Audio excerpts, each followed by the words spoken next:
Halo guys, jadi kali ini gua akan update tentang kondisi gua.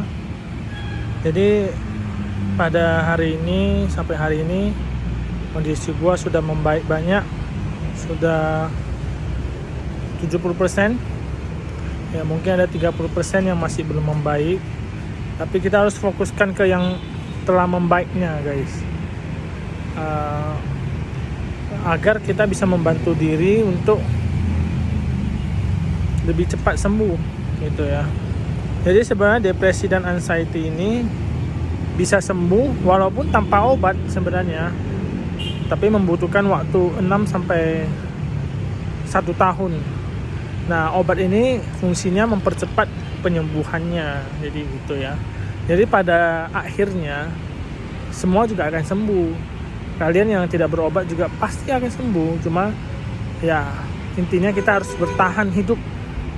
Kita harus tetap hidup dan menunggu waktu, ya pasti akan sembuh gitu. Dan kalau menggunakan obat itu kita lebih cepat sembuh, karena kenapa? Gejalanya kita itu bisa diredam oleh si obat gitu ya.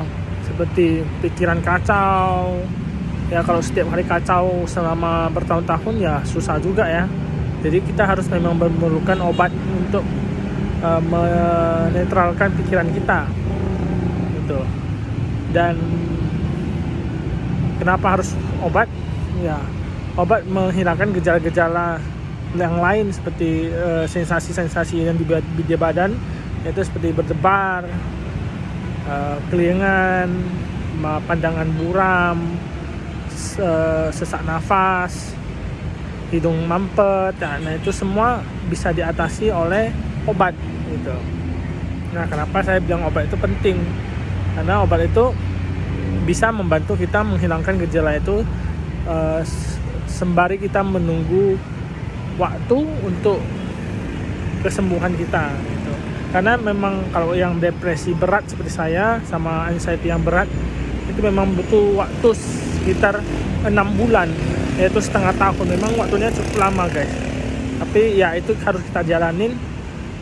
Karena tapi kalau kita sudah jalanin hari demi hari akan terasa lebih ringan. Jadi ya itu ya yang selama ini saya pelajari tentang penyakit saya ini. Pasti bisa sembuh, cuma kita perlu waktu gitu ya. Perlu waktu 6 bulan sampai 1 tahun kita perlu waktu untuk gejala depresi yang berat.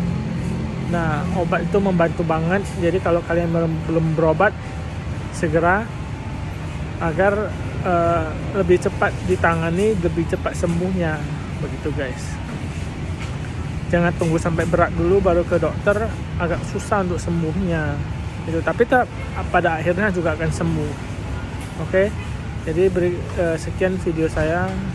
See you next video lagi.